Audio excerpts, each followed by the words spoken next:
Phone లైన్లో join అయిపోతారు. ప్రస్తుతం ఒకసారి మనం డాక్టర్ ప్రభాకర్ రెడ్డి గారి దగ్గరికి వెళ్దాం.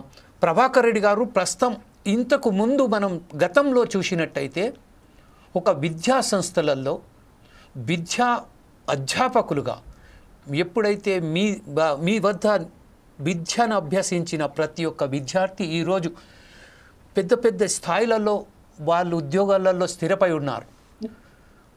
ఆ విషయానికి చూస్తే ఈరోజు ప్రతి కాలేజీలలో, ప్రతి స్కూళ్ళల్లో, పాఠశాలలలో, ఫంక్షన్లలో, ప్రతి చోట ఈరోజు డ్రగ్స్కు అలవాటు పడి విద్యార్థులు ఒక పక్కదోవ పడుతున్నారు. ఈ విషయంపై గత విద్యను ఇప్పుడు విద్యను కార్పొరేట్ విద్యగా ఇప్పుడు మారిన తరంలో వారికి సంబంధించిన లాంగ్వేజెస్ ప్రిఫరెన్స్ లేకపోవడం, కేవలం ప్రొఫెషనల్గా కార్పొరేట్ సంస్థలుగానే తీర్చిదిద్దడం అనేది దీన్ని ఎలా మీరు విశ్లేషిస్తారండి? Thank you very much, Andy. I really happy to find out me TV వాళ్ళు ఈరోజు డిబేట్ తీసుకోవడం అన్నది చాలా సంతోషకరమైన విషయం. తర్వాత when I'm sharing the dash with all the experts like A police officer and Kakatiya university assistant professor and all the people in Sandhya Madam and all the things. So it is a privilege for me. And one thing I wanted to get you corrected, I am not a doctorate, I am not a doctor. I am just simply Principal Prabhakar Reddy, who has been working for the last about more than 40 years. Yes. And have all type of education institutions and I have that experience. Yeah. పోతే ఇప్పుడు ఒక విషయం ఏంటంటే CM Revanth Reddy గారు ఈ కోణంలో ఒక విద్య గురించి రివ్యూ చేస్తున్నప్పుడు ఈ కోణంలో చూసి మాట్లాడడం నిజంగా చాలా అనే వివేకానికి ఒక నిదర్శనం. ఎందుకంటే ఈరోజు ప్రపంచంలో చాలా దేశాలలో ఇది ఒక మహమ్మారిగా మారిపోయి ఎంతో మంది యువత ఏ పని చేయకుండా తయారైపోతున్న క్రమంలో ఈయన ఆ దృష్టి పెట్టేసి దాని కొరకు ఒక ప్రత్యేకమైన వింగ్ను కూడా ఏర్పాటు చేసేసి ఈ విషయాన్ని మాట్లాడడం చాలా సంతోషకరమైన విషయం. నేను అంటే ఇది కొంచెం మనం బాగా విశ్లేషించి చూస్తే హై సొసైటీ పీపుల్లో మనకు కనిపిస్తూ ఉంటుంది.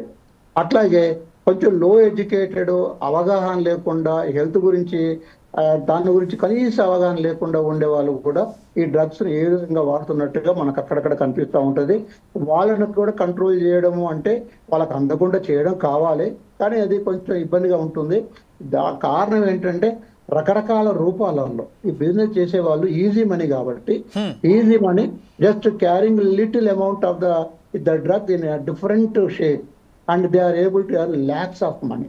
చాలా డబ్బులు వస్తున్నాయి కాబట్టి ఏదో విధంగా గవర్నమెంట్ ఏ విధంగా లీక్ ప్రూఫ్ చేసినా ఎక్కడో ఎక్కడి నుంచి కూడా తప్పనిసరిగా దీన్ని వాళ్ళు సప్లై చేసేసి ఈ చైతన్యంగా ఉండే యువతను మొత్తం పాడు చేస్తున్నారని ఖచ్చితంగా చెప్పవచ్చు.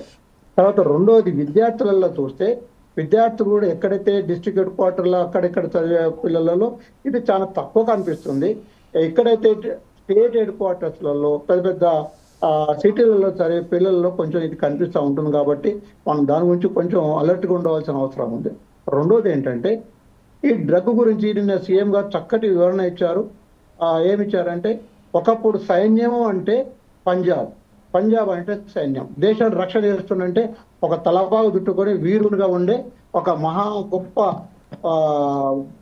వ్యక్తులను తయారు చేసిన రాష్ట్రం మన పంజాబ్. అటువంటిది ఈ రోజు మొత్తం డ్రగ్ అడిక్ట్ అయిపోయి వాళ్ళు నిర్వీర్యం అయిపోయిందని చెప్పేసి చక్కటి ఒక విశ్లేషణ ఇచ్చాడు.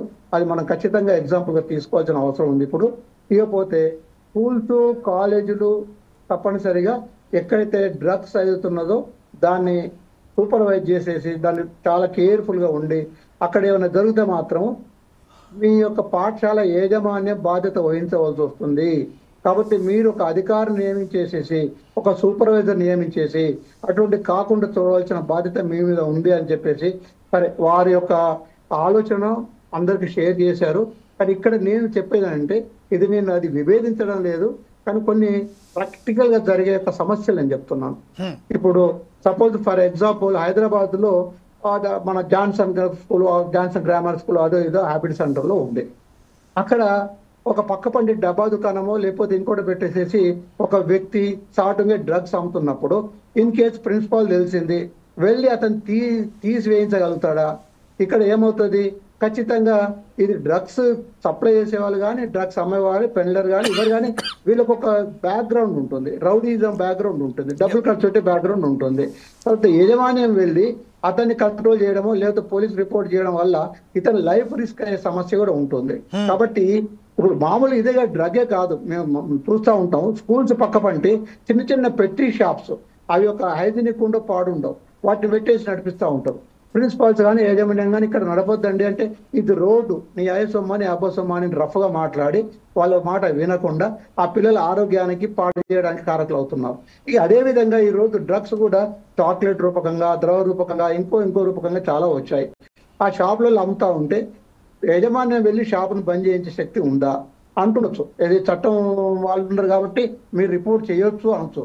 కానీ అది ఎంత రిస్క్తో కూడుకున్న సమస్య అంటే అది చేసినప్పుడు ఈ యాజమాన్యం వాళ్ళు కూడా అవన్నీ ఛాలెంజెస్ ఫేస్ చేయడం అంటే చాలా కష్టమైన పని.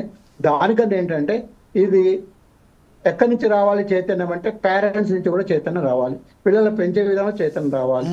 ఖచ్చితంగా వాళ్ళకు దైవికమైన ఒక మార్పుని తీసుకొచ్చేస్తే స్పిరిచువాలిటీని కొంచెం వాళ్ళ లైఫ్ లో ఒకటి ఉంటే ఇటువంటి వైపు వెళ్ళడు. కాబట్టి అదొక ఖచ్చితంగా ఒక అండర్లైన్ చేయవలసిన విషయం ఏంటంటే ప్రతి పేరెంట్ వాళ్ళ పిల్లల్ని ఎప్పుడో ఒకసారి తను నమ్మిన దైవాన్ని గురించి దాని గురించి తెలుసుకోవడము, దైవాన్ని కోరుకోవడము, తర్వాత తన పనికి వెళ్ళడం లేకపోతే తన విద్యకు వెళ్ళడం అది చేస్తూ ఉంటే ఇటువంటి పనులకు వాళ్ళు మొగ్గు చూపట్టారు.